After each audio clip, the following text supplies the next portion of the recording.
Welcome back to my channel, everybody. Today I've got a reaction video to a poster on YouTube who goes by the name of Dr. Robert Glover. So he's a doctor. And the video I'm reacting to, the title of is Why Short Broke Guys Are Chick Magnets and Good Looking Guys Aren't, by Dr. Robert Glover.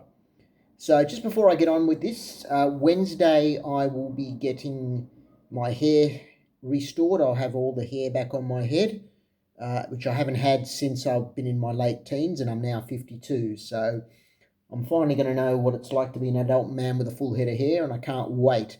I'm going to be bursting at the seams. I'm going to try the dating apps. I'm going to try the dipping into the dating market, hopefully not at my age because they're all dismal and pathetic. A lot of the women at my age, I'm hoping to get a little bit younger. Go back into the singles and dating scene on that end. I'm actually at the moment I'm wearing alpha male. They're called alpha male undies. So yes, I've got a pair of alpha male underwear on me.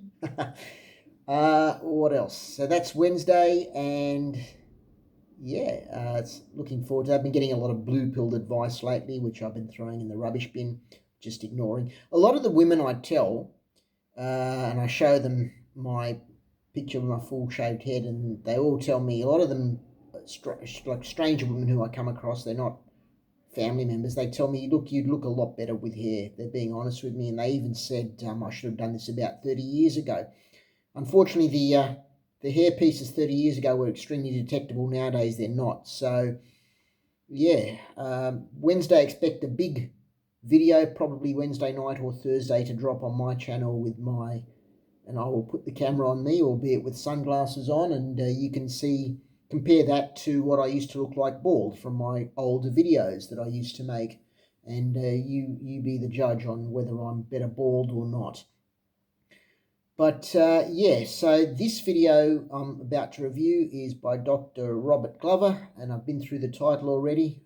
Let's get started. I haven't seen this before, so I'm just going to play it and we're going to go through it and discuss my thoughts on all of this.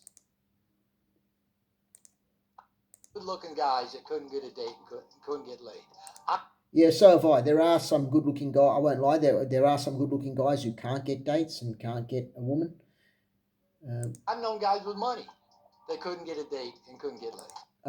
I know guys with money that have women throwing themselves at them and maybe don't get laid, but they definitely get dates. They get used for their money and their resources.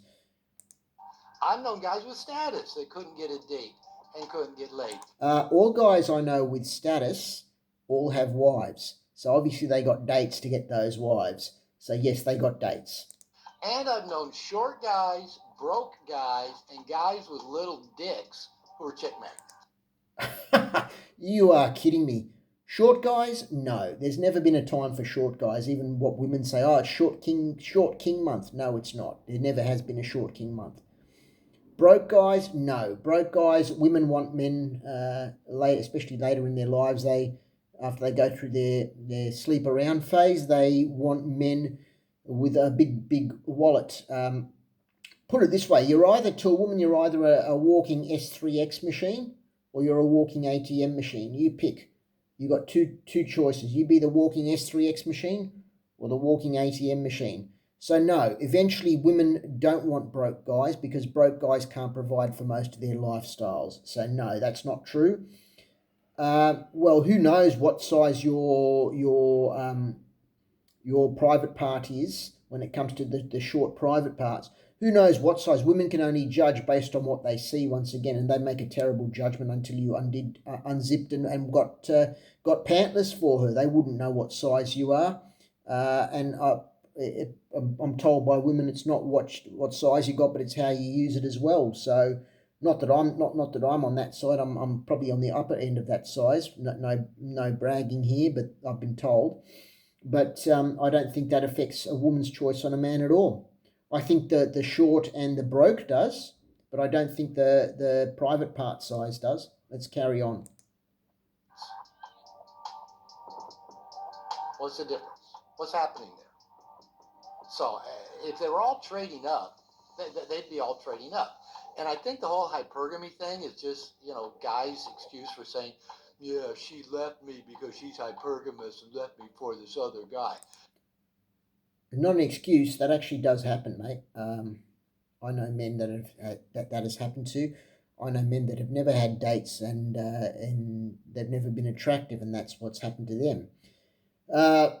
Hypergamy is real. You can look it up. Everyone discusses it nowadays. I don't know what generation you're from, mate, but hypergamy's always been around since the dawn of time. I don't care what you want to say. Well, maybe you were on your phone all the time. Maybe you're on the internet all the time. Maybe you never paid any attention to her. Maybe you're shitty in bed, But it's their fault because they're hypergamy. Well, it's not their fault. That's their biology.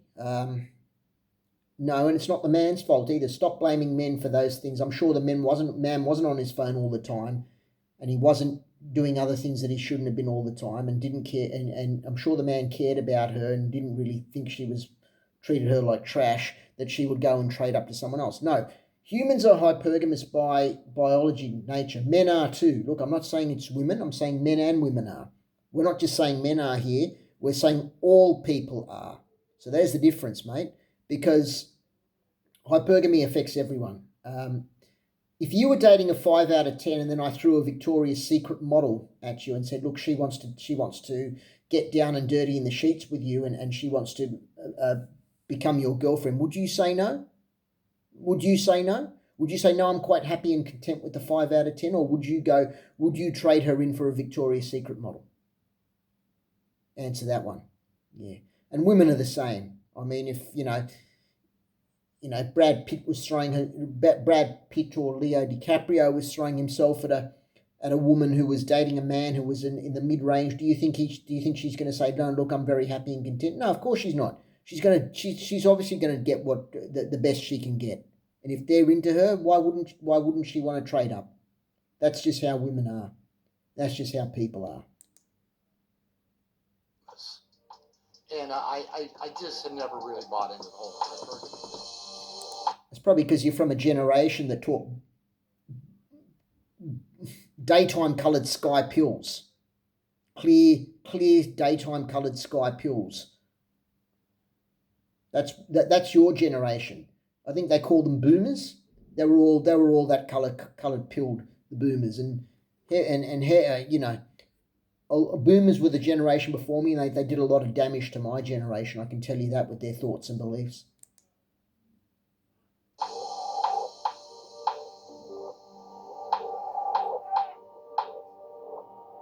Most of you guys know me pretty well, and I think this is a fairly fairly accurate self-assessment, but I honestly feel like I'm fairly widely loved. I go places and people love me. People like me. I hang out with you guys. I feel loved. So I'm fairly widely loved.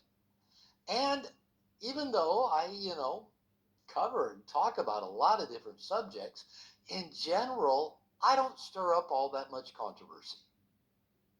Now, I'm not superstitious, so I won't knock on wood or anything like that. But nobody's ever tried to cancel me. Nobody's ever done some kind of attack on me. Maybe that stuff will come at some point. Well, I'm doing a reaction video to you now, so it's coming now. I'm not going to attack you. I'm just going to talk about what you're talking about and criticize it if need be. Life, but so far, I haven't rocked that many boats, which kind of surprises me because I think sometimes I do say stuff and talk about stuff that I go, ooh, that could get me in trouble. But so far, no big crises. Now, with that said, there are two things I've found that if I bring up either of these two subjects, I can get men kind of pissed at me. I can get men kind of testy. I can get men kind of up in arms. Like, what the fuck? Well, if the majority of men are doing that, there must be a reason why, mate. They probably disagree with what you're saying, and probably rightly so. Okay. And one of them, we kind of dove into it a little bit last week on that call when we were talking about first order change and second order change. And that is attachment to outcome. Now, I've been teaching concept of attachment to outcome for quite. If you're not attached to your outcome, then what exactly are you heading towards? What is your goal? What are you trying to do? What are you trying to achieve?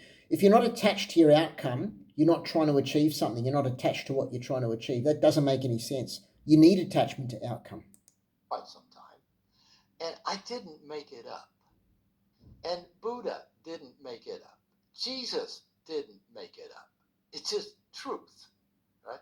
That if you get emotionally attached to specific outcomes, you're probably highly likely going to suffer in some way. Now, I didn't make that up. I found it to be true. And I've also found that, I'm really okay with having some strong attachments that I know are going to make me suffer. But I'm okay with the suffering. If you don't attach to an outcome, you're just aimless. Everyone, why do people set goals? People set goals in life because they want certain outcomes. People don't disengage or disattach from their goals. They're attached to them. This is the most ridiculous blue-coloured sky pill nonsense I've ever heard. Right? I'm not going to be going, why am I suffering? I shouldn't be suffering. I'm okay with it. But when I talk to men about, hey, you get attached to outcome, you're going to suffer. It's like, well, what do you mean? You say, I just shouldn't care. Why would I get out of bed in the morning if I didn't have attachments? Why would I talk to that woman if I didn't have attachments? Like, wait. Those guys are right. Wait.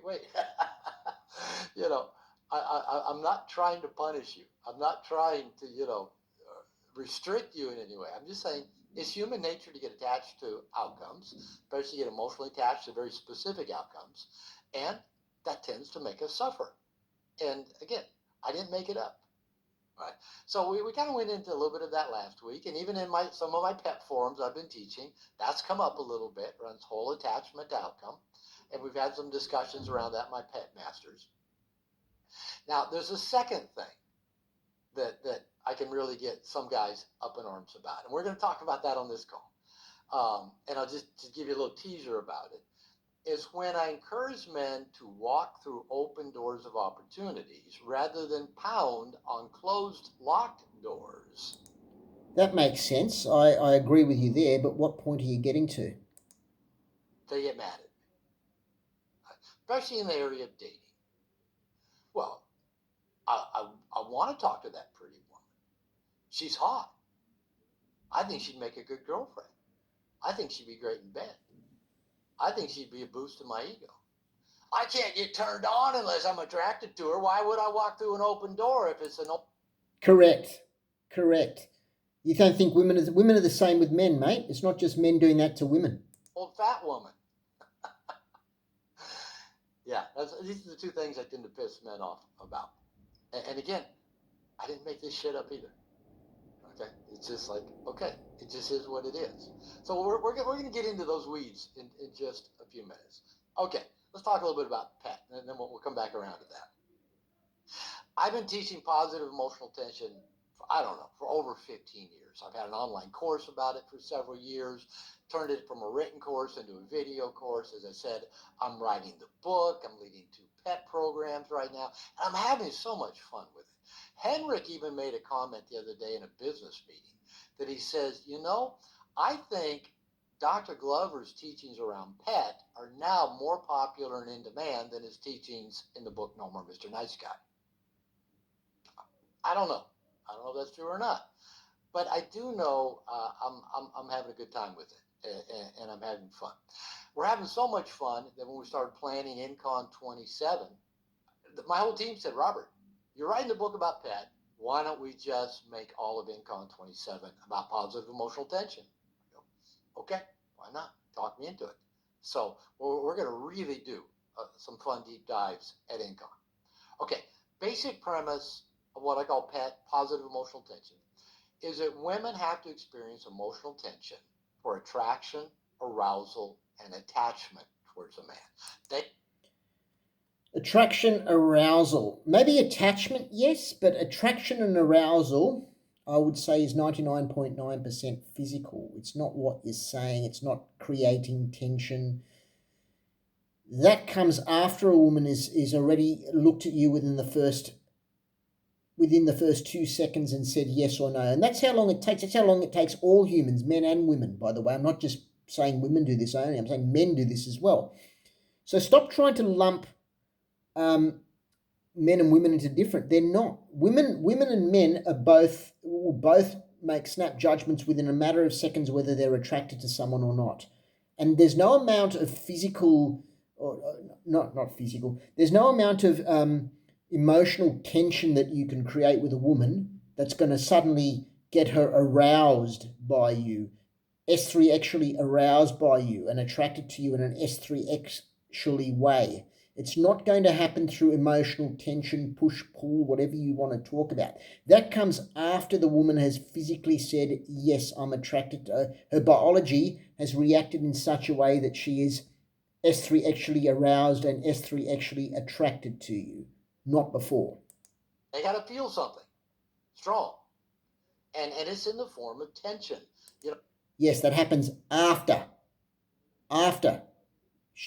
her biology has found you physically enough to want that. We might call it butterflies, arousal, a tingling down there. But women have to feel tension. And it's not just the moment they see a man, maybe fall in love with them, or on a first date or two. Well, it is the moment they first see the man, because that's the moment that their biology screams, yes, I would mate with him, or no, I would never mate with him. It's an instinctual biological reaction that takes place within 2 seconds. It's got nothing to do with you creating whatever your emotional tension within a matter of minutes. That's got nothing to do with it. You cannot. If a very unattractive man came up to a woman, she's just not even going to give him time of day to get to an emotional tension point. She's going to slam the door shut in his face. He won't even get an audition. Women have to experience emotional tension throughout the duration of a relationship with a man in order to stay attracted to him, stay aroused by him. Yes, to stay, but not to initially become him, and stay attached to him over time.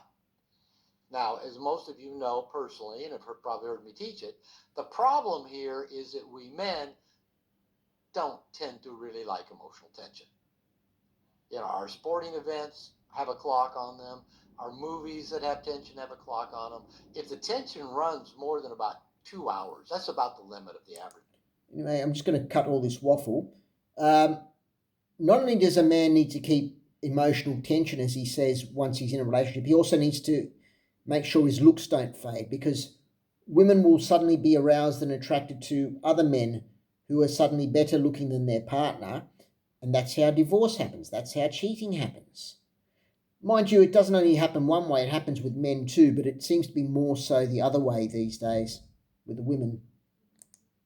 Guy, a 2-hour sporting event, a 2-hour action flick, we can't handle it. I gotta leave. I gotta go do something else.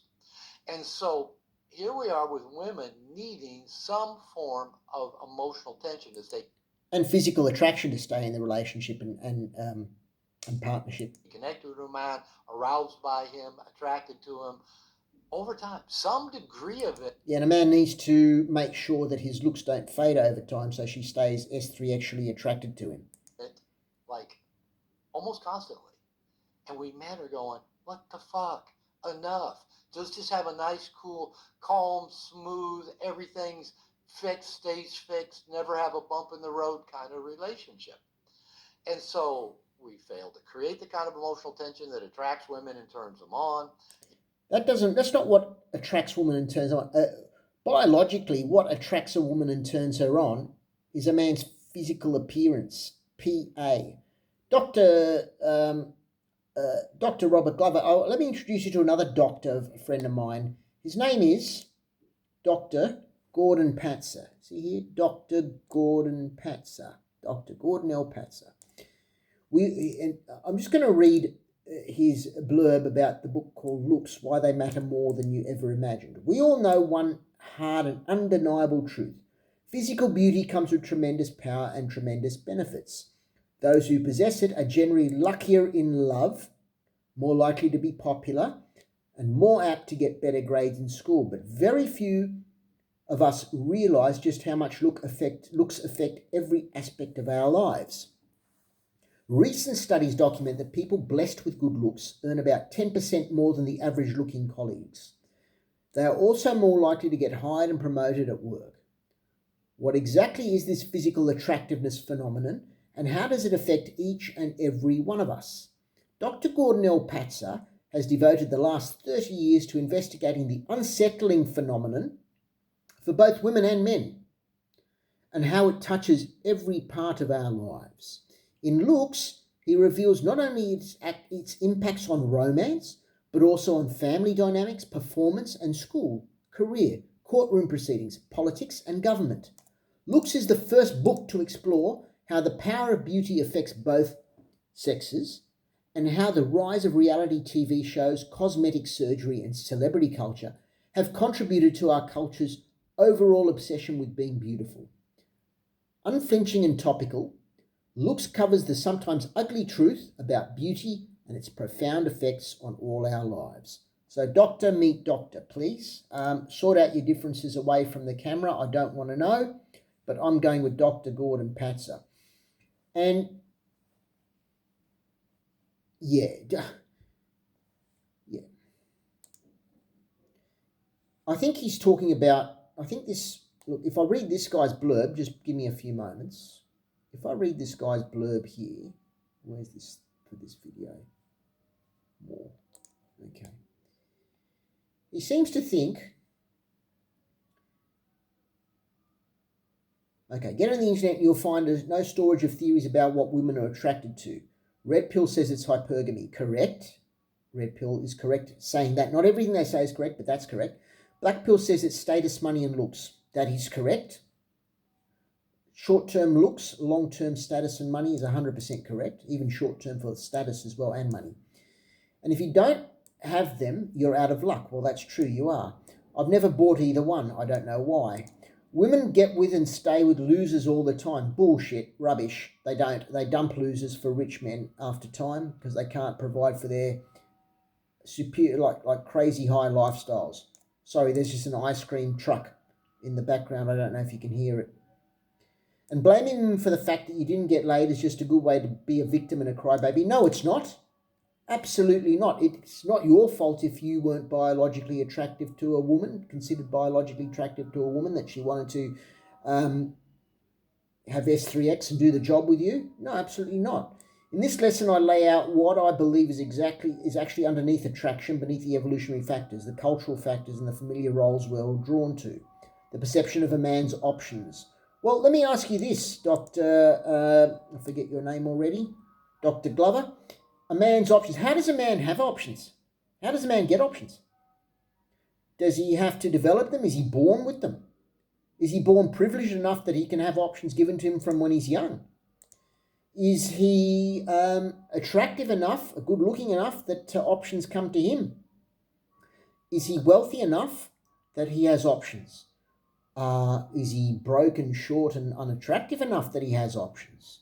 Go and answer me that question. Go and answer me how a man has options in the first place. And 9 times out of 10, in fact, 99 times out of 100, you're going to find that a man who has options is a man who's born privileged and already has the social connections through family, the physical, the good genetics through the family, the wealth through the family. That'll give him options. Not some push-pull emotional tension gimmick you're going to pull on a woman when you see her or when you're in a relationship with her. And his ability to choose from them. I've known good-looking guys, rich guys, and guys with status who couldn't get a date. Yeah, well, I know them too. But not the ones with money and status can. Maybe some good-looking guys don't. They probably don't know what the hell they're doing. But rich guys and guys with status definitely get dates all the time. And I've known short guys and broke guys who are chick magnets. Maybe the odd few here or there if they're really, really good with their words. But that doesn't keep around a woman long term. Certainly not if you're broke. And short guys that just look down on in every sense of the word, that they are practically invisible to women anyway. The difference is options. Yeah, the difference is options, but the question is, how do you develop options? Do you develop options with your mouth, or do you develop options with your looks, your genetics, the privileges of what you were born with, the social the social hierarchy, the social status you were born into, the family you were born into, their connections, their genetics, the ones that they've delivered down to you, your looks and your status. A lot of it has got to do with privilege, which comes even as way back as your birth from the family. Yeah. I get into why Barbie wants Ken, what a story about Donald Trump and a guy and a drunk in a doorway reveals about status, and why most of us, well, why do you think Barbie wants Ken? And why most of us walk past, well, they're only dolls, and what do you think they made Ken some butt ugly short guy, did they? And why most of us walk right past the open doors in front of us? Well, some of us have had no open doors in front of us since childhood. That's just the truth. Some men, not saying myself, but there are some men who've had no open doors right in front of them since childhood. And good luck. If you're born lucky, you're born lucky. That's just how it is. If you're born unlucky, you're going to have to pound on lock ones until you get one open. If no one opens, tough luck. When you see your options and you're willing to choose them, women notice. Really. So if all my options were just overweight, obese, mentally ill women who were 30 years older than me, women are going to notice me and go, oh, look at that guy. Oh, he's done so well. Maybe he's got something going for him that woman likes. I think I'll be him to him too. Yeah, right. And I'm not putting down mentally ill or obese ladies. I'm not trying to do that in a sense. I've dated one before. I've been out with them before. Nothing wrong with them. But in the end of the day, I got cheated on as well. And no other woman found me attractive because I was dating her. That's all I'll say. Back to the video. If they do create it, we do our best to put it out. And then we wonder why we can't get a girlfriend, why we can't get laid, why we have a dead bedroom, why our woman's always picking at us. That's because you are lacking the physical attractiveness, as Dr. Gordon Patzer will tell you. Here we go. The Power and Paradox of Physical Attractiveness by Dr. Gordon L. Patzer. See, Dr. Patzer.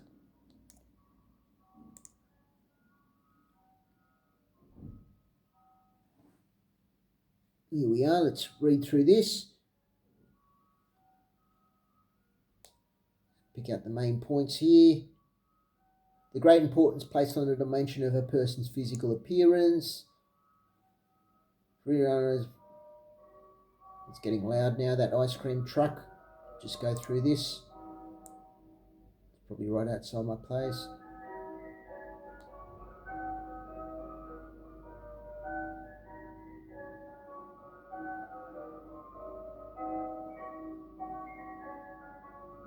Here we go.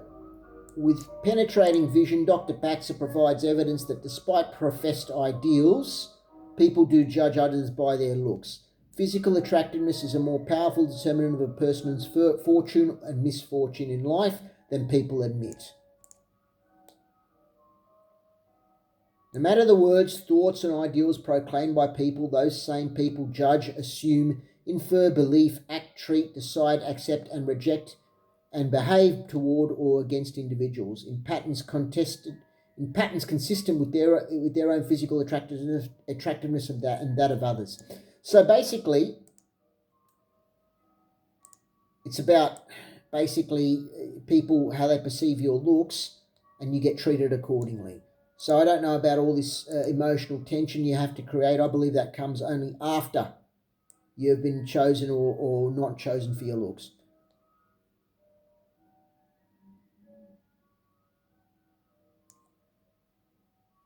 The physical attractiveness of a person impacts.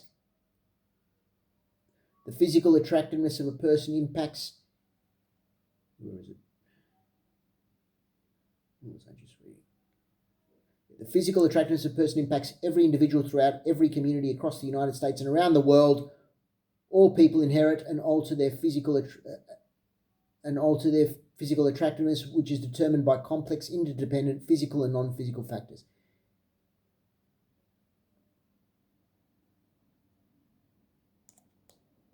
So yeah.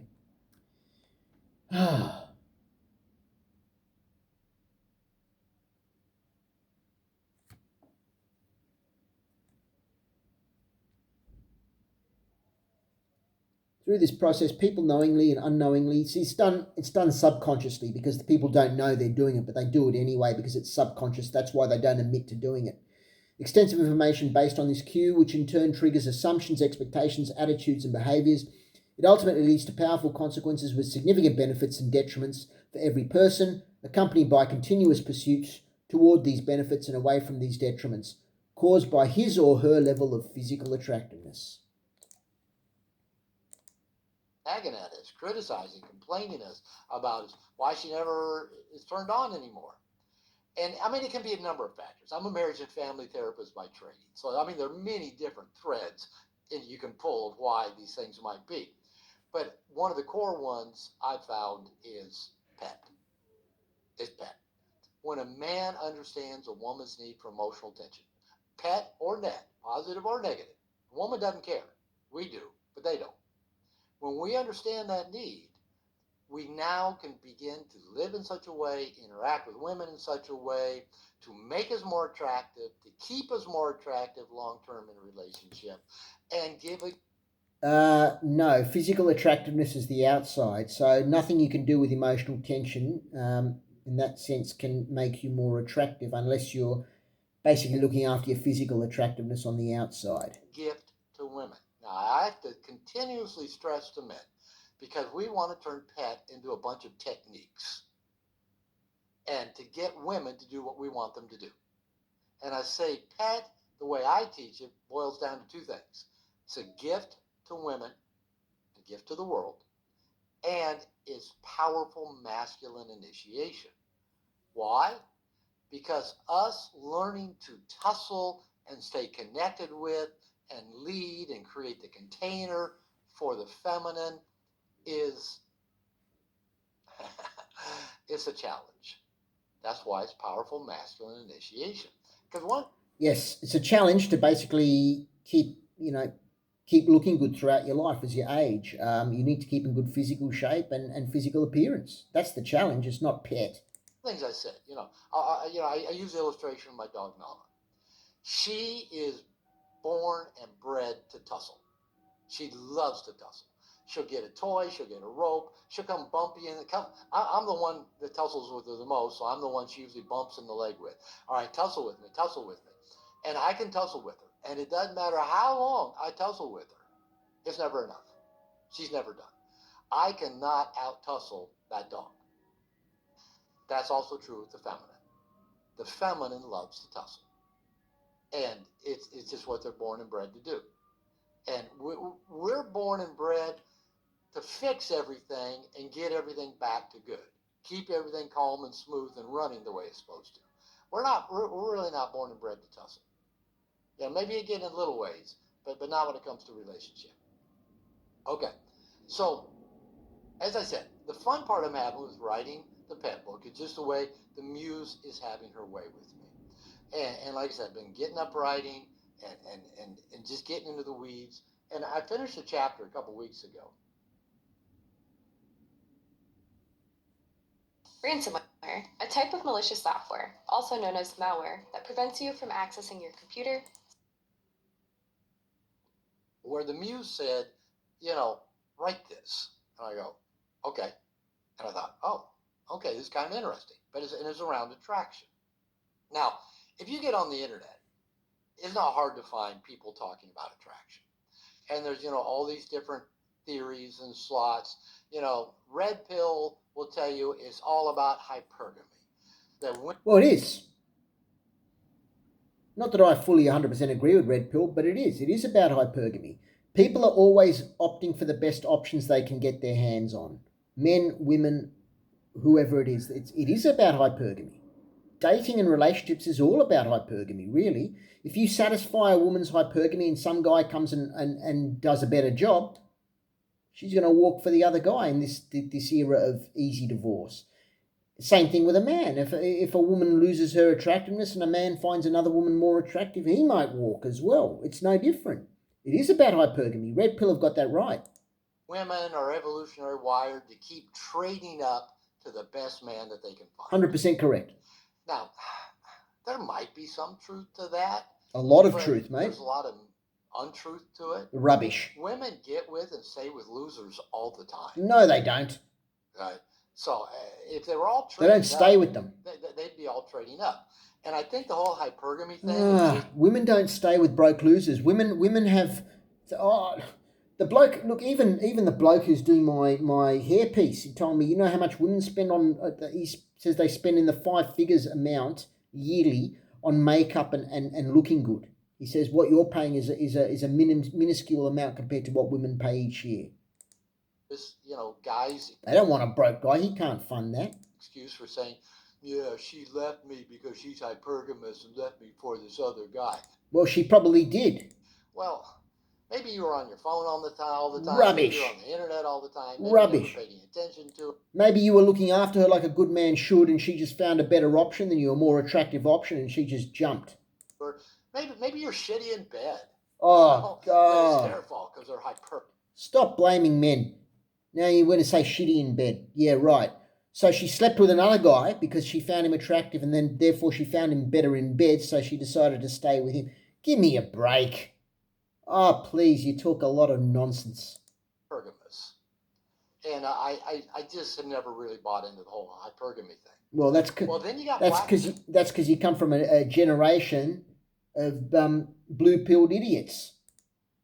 Yes. Go from red pill to black pill. Yes, black I pill. haven't really studied the black pill, but my Well, you should. basic understanding of it is that they say that women are only attracted to men with status, money, and looks. You betcha.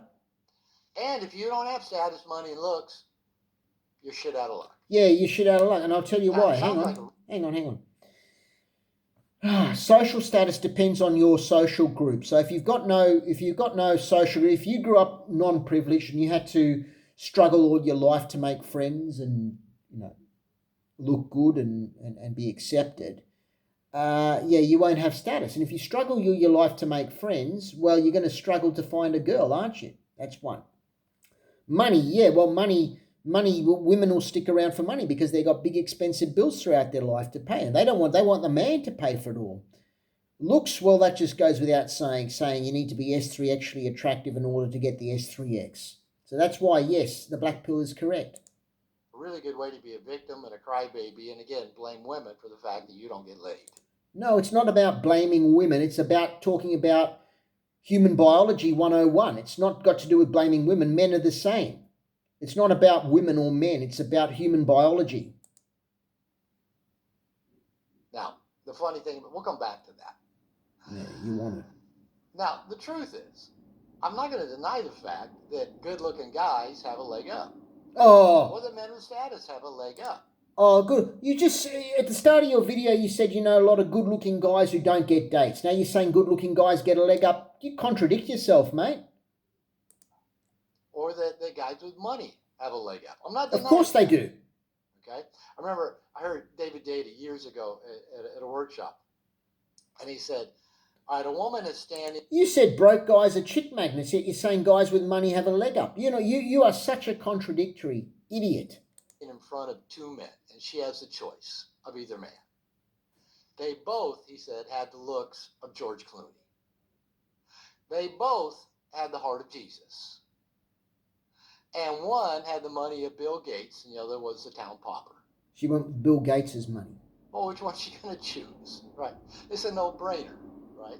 So, I mean, it doesn't hurt to have status, looks, for money. But I think there's something deeper than that. Not that it doesn't hurt, it's crucial. And then that's what I want to get more into the weeds about it. The women's romance novels is usually about some strong, unavailable.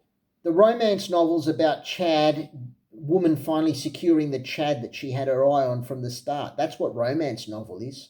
Guy that she thinks is a jerk, or Chad. Then she decides she's going to tame him, and then she pushes him away once she Tame the has Chad. him. Yeah. So they Push got him the away, whole the whole romance novel story.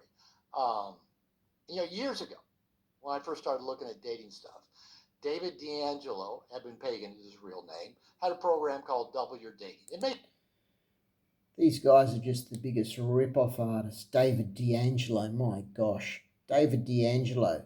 David DeGrifter. take unattractive men's money on all your products and don't deliver on what you promise, eh? PUAs. Oh, They still exist. And his they tagline shouldn't. was, attraction is not a choice. Now, I actually believe that there's a lot of truth to that. Attraction is subconscious. It happens within the matter of first few seconds when a woman or a man sets his eyes on the person of the opposite sex. That's how attraction occurs. It's subconscious and it takes place within a matter of seconds. And I think attraction can be based on a lot of evolutionary factors, which that's what I want to talk with you about today. It can be based on cultural factors of what's valued in certain cultures. We can be attracted to people that we unconsciously feel like let us play familiar roles or have similar familiar experiences. Like, I'm amazingly attracted to unhappily married women. I've given a couple of them to go. And over time, I found out, oh, they never got happy. And then they were just unhappy with me, like all the other men they'd been. Oh, you are a sucker. There must be a pattern why all these women are suddenly unhappy, then they're unhappy with you. They felt good with you, then they felt unhappy with you. It's because that's how their biology works. You know, unfortunately, women can never be happy no matter what you give them these days. It's just a matter of life. Or only advice I can give you, men, is be as rich as you can and be as good looking as you can and have as high status as you can. Unhappy with. Well, my first love object, my mother was an unhappily married woman. And I So is spent a mine. good chunk of my life trying to make her happy. Probably I still do to some degree. So I'm drawn to that. I can tell if a woman is unhappy from her previous relationships. I'm drawn to it. So I think attraction can play out from those familiar roles. I'm drawn to 9 out of 10 Victoria's Secret models. Are you going to hold it against me? So you're attracted to unhappily married women. I'm attracted to 9 out of 10 Victoria's Secret models. Who cares? That's what you're attracted to. That's what you're attracted to. I think, however we related to mother and father, those affects what we're attracted to in adulthood. So there's a lot of things that go into it. I was even just thinking today, you know, if you grew up in a Jewish culture, are there, for women, are there certain things in men that are considered highly attractive? That would be totally different in a Mexican culture. That would be totally different in an Indian culture. That would be totally different in American culture, right? So yeah, I'm thinking in Jewish culture, the women are attracted to the guy who's highly intelligent and highly educated and comes from a wealthy family. That's probably a good guy to get. Doesn't matter if he's that good looking or athletic. Mexican culture, some of you are going to have to help me on this one. My guess is that women are attracted to the most unavailable men. The biggest philanderers seem to be the ones that they're most turned on by. It's part of macho culture. Indian culture might be a totally different thing. If he's not a doctor or an engineer, oh, don't bring him home to meet the family. It's a whole different thing there. And then, American culture. Anybody in American culture know what the fuck women are looking for? Um, you know, maybe as long as he's willing to sign up for everything being 50-50 in the relationship, and they get to be the one who determines what's 50-50. Just speaking of Indian culture, Indian doctors. I was out one night when years ago, I was at a work function, team dinner, work team dinner, and we were in an Indian restaurant, and it was an upmarket Indian restaurant. Anyway, these two striking blonde, tall Australian ladies walked in um, with their partners, and they were two shorter Indian men, and they weren't bad looking Indian men. They weren't the best looking, but these women were like at least 8 or 9s out of 10. Tall blonde Australian women sat down having dinner, and I was curious, so I asked our waiter. I said, "What's the go with that? Like, they're a bit mismatched. I don't normally see women like this around here with men like that." And he told me, he says, "Yes, they are regular guests here. Those two men are very highly paid doctors. And then I thought, aha, I know what's attracted these women to these men. It's got nothing to do with the physical appearance, but it had to do with the status and the money. So once again, it comes back to black pill tenets of status and money. Maybe not looks, but status and money. I don't know. I guess I'm just kind of pondering some of this stuff. All right, but my real question is, let's get down in the weeds. Is there something beneath all of that? Something else beneath all of that? Something else Mother Nature wired into women that is consistent across time and across culture? And that is called hypergamy. Now, I remember some of you, do you remember when I had Orion Taliban on the call here? And we talked about high value, and he's got a book, The Value of Others. And after this really long introductory chapter, he basically gets to the reality that men are attracted to Barbie, the Barbie doll. I was actually lying about the Victorias. I was just putting out as a joke that I'm attracted to 9 out of 10 Victoria's Secret models. I'm actually attracted to physically fit, toned, muscular-bodied women in lycra, not lycra, in like gym pants and a top. Very good physically fit bodied women, be it taller or shorter and chunkier. That's what I'm actually attracted to. But yeah, we'll continue this. And women are attracted to Ken. And I asked him, could you just... Men are attracted to Barbie, women are attracted to Ken. Yeah, I guess Barbie, real life Barbie is probably a tall blonde bimbo. Would I be attracted to her? Yes, maybe for one night, but I couldn't see anything develop keeping me there long term. Ken, maybe, yeah, typical, like they made him look like a typical Chad. I can see why women would stay with a Ken long term. Had said that, and that'd be enough for the book. Now, the part about men being attracted to Barbie, that's pretty easy to figure out, right?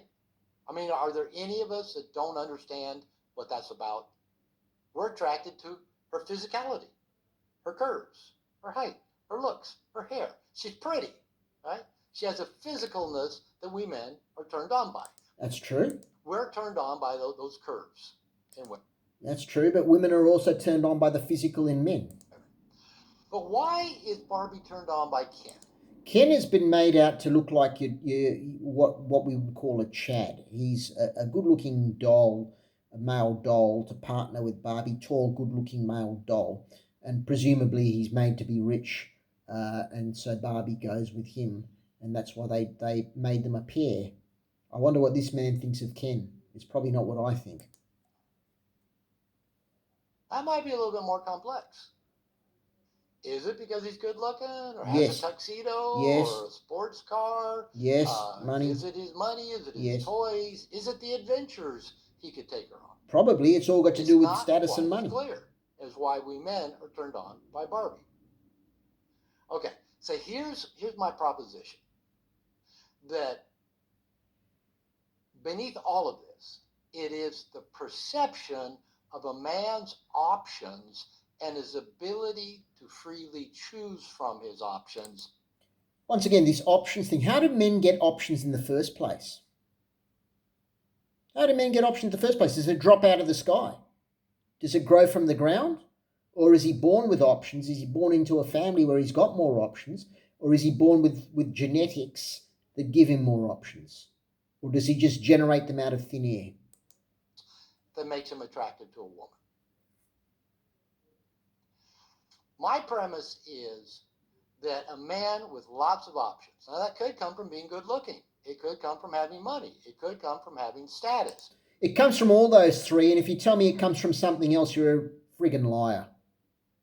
It could come from having power, but it can come from a lot of other things Rubbish. as well. It's a man's options, his awareness of his options, and his ability and willingness to make choices of his options while not sacrificing significantly his other options and ability to choose. So let me ask you, are you going to blame a man or shame a man who doesn't have options and struggles his whole life till the day he dies to acquire options? Is that what you're going to blame him for? Or you didn't get a woman because you never acquired options? So your whole life is a battle to acquire options. If you don't acquire options, tough luck, next life, next game? Is that how you're going to frame it here? A man with options, I believe, is a high status man. Yes. It No. is a man that women are naturally going to be attracted to No and shit, drawn to. Sherlock. Now, the thing is, what gives a man options is a lot more complex than just money, status, and looks. Here comes the meat and potatoes. It is a lot. Well, is it a lot more complex than money, status, and looks? It might be. It might be the way that he's born, the family he's born into, the social status, the genetics, the social connections he's got from his family when he was born. That could give him options. I believe. Okay, and that's the part that's getting down in the weeds. So I believe, again, it's a number of options. Not as you have money or have good looks. I've known good-looking guys that couldn't get a date and couldn't get laid. Yeah, on the rare occasion, good-looking guys may miss out, but generally or not, women are going to make it a lot easier for these blokes than they are for less attractive men. I've known guys with money that couldn't get a date and couldn't get laid. Oh, goodness me. Money is money. Women will date men just for the money, just so men can spend on them, so they don't have to spend a cent. They can go out and wine and dine on his bill, on his card. They can get dates. They've got no issue. Rich men have got no issues getting dates. It's a matter of whether they can keep the girls. And generally, in a longer term relationship, they can, because women need money for all the expenses they need in life that if they're not working, the man will provide for them. I've known guys with status that couldn't get a date and couldn't get laid. Oh, rubbish. Your status alone will get you a date and will get you laid. That is rubbish. Women will sleep with men so they can keep the highest option. And I've known short guys, broke guys, and guys with little dicks who are chick magnets. Oh, wow. I don't know. All my mates who are single are all short guys under 5'7", 5'8", 5'7". All my single friends. Broke guys? No, I've never seen broke guys being able to date because they're going into debt to keep women, and women eventually catch on to that and they date them because they're not going to keep, they're not going to stay married to these blokes because they can't finance their women's lives. A woman wouldn't know how. She's only assuming how big your member is based on what you look like. She wouldn't have any idea until you drop your underwear. What's the difference? What's happening there? I heard a story years ago. I don't know if this is true, but long before Donald Trump became president. And I think it's when there's a period where he built like his casinos in New Jersey, and somewhere along the line, he just took a bath. He was deep in debt. Right? And the story I heard, again, this is long before he became president, was that he was walking through Manhattan with his girlfriend at the time. I think it was Marla Maples. And there was a drunk guy, a bum, passed out in a doorway on a street in Manhattan. And he's walking with his girlfriend. And he looks at this drunk guy passed out in a doorway, and he says, that guy's worth $200 million more than I am right now. You get it? He was $200 million in debt. A drunk guy passed out in a doorway was worth more than him. But if you had to venture a guess who still had more options, it was probably the Donald, even at $200 million in debt. Because Trump had status at that time. The bloke passed out in the doorway didn't. That's why Trump had the options. So not even just the things we like, it's not just the money, not just that. Now again, there's always a lot of different factors coming in. But I'm going to hone in for the rest of this lesson that it's a number of options and choices that give a man that what women want. The kin factor. Pre-selection, is it? Yeah, look, in a way it's right, but who is getting pre-selected? Who has the options? Which type of men have the options? The men who were born with options, or the men who weren't and had to struggle all their lives to find options? So you can't shame a man who goes to his grave alone because he never had the options, because he was never born with options and struggled his whole life to create them. So really, you can't blame men for that. Now, it might not even be how many choices a man has, but how willing he is to even choose them. Because you know what? That's why I did that meditation today. we probably have a lot more options to us. A lot. Well, that's, in a way, that's right. You have to choose what you're given or what's attracted to you. But if you don't find what's given or attracted to you attractive enough, you don't have to choose them. No one's twisting your hand and say you have to take this girl, even though you can't get aroused because this girl is not attracted to you. No, you're not going to do that. You're going to try and improve the way you appear so you can attract options that are more attractive to you, so that you can open doors and have more options with women you are actually attracted to. And the same goes for women. The same goes for women with men. It's vice versa. A lot more choices we can make that we don't even notice, we don't even see, or we don't even believe we could pick from. So as much as anything, it's not even just our options and choices in life. I'm not talking just about even options and choices of women. I'm just talking about options and choices in life. Okay, I believe it's our ability to see those options and choices that makes the feminine sit up and take notice of us. And we have to have the freedom and willingness to choose and walk through those open doors and keep those choices and options available even after we've walked through an open door and maybe made one significant choice. There's value in making sure we don't close a multitude of other doors because we walked through this door. Okay, am I making sense so far? I'm going to get a little bit more. Yeah, you keep the door open, but is it a viable option for you? Yeah, Specific, but I just want to kind of lay the basic. it's always good to keep a number of options open and try and find your best option in life, for sure. But as I said before, some men just don't have the options from birth and go to their grave without options. I'm not going to single out men. I'm not saying this about myself nor other men I know, but there may be some men who have no options from cradle to grave. Premise here. Okay. Now the truth is, choosing one thing always does eliminate the ability to choose X number of other things. Like if I choose to go to Florida for my vacation, that rules out me going to Connecticut on that same vacation. Okay. But can I choose to go to Florida on vacation and still leave as many options as possible open while taking that trip to Florida? Okay. Now, as you can see, when it comes to women, can we even choose a particular woman and still leave as many options open and available as possible, even? Yes, I think men and women do this. Both men and women do this. That's why divorce is such a rampant industry right now, because people are exercising their options. Having chosen a woman.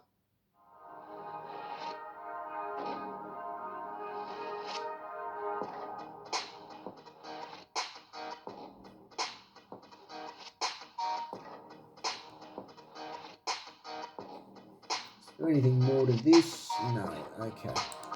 Well, that's it. That's where this wraps up. So just a final note. Yeah, I'm getting the hair on Wednesday. I'm going to try and hit the dating apps and dating scene hard again after I get my hair back. This is my new laptop. It's working smoothly, no slowdowns, no interruptions like my old one had. And yeah, I will see you next time, hopefully after Wednesday, with my new hairstyle for the first time in many, many, many years.